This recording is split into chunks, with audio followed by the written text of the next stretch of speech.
Hello అండి, ఇదొక working day రోజు ఈవినింగ్ మినీ వ్లాగ్. నేను చిద్వి స్కూల్ నుంచి ఇంటికి వెళ్తున్నాం. వీడియో రాగానే లంచ్ బాక్స్ అవి తీసి సింక్లోకి వేసి ఇంకా పోయి పడుకుంటాడు. నేను ఈలోపు కొంతసేపు రెస్ట్ తీసుకొని కాఫీ తాగేసి ఇంకా ఫ్రెష్ అప్ అయ్యి దీపారాధన చేశాను.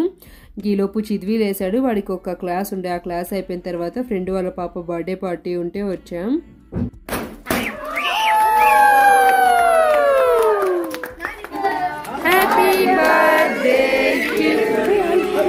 బర్త్డే గర్ల్ పేరు రియా. ఇది తన థర్డ్ బర్త్డే. కేక్ కటింగ్ అయిపోయిన తర్వాత నెక్స్ట్ ఫుడ్ చాలా ఎమ్మీగా ఉండే. అంతా సంధ్యానే కుక్ చేసిందంట. మన లాంగ్ బ్లాగ్స్ చూసే వాళ్ళు అయితే అప్పుడప్పుడు మన బ్లాగ్స్లో తిని చూసింటారు. తిన పేరు సంధ్య అనమాట, తమిళ్ వాళ్ళు. ఫుల్గా తిన్న తర్వాత మ్యూజికల్ చైర్స్ పెట్టారు. ఫస్ట్ కిడ్స్కి, తర్వాత లేడీస్కి, నెక్స్ట్ జెంట్స్కి. సో విన్నర్స్కి చిన్న ప్రైజెస్ లాగా పెట్టి చాలా బాగా ఎంజాయ్ చేసాము. ఇదిగో లాస్ట్ జెంట్స్ దాంట్లో అయితే రామ్ విన్ అయ్యాడు.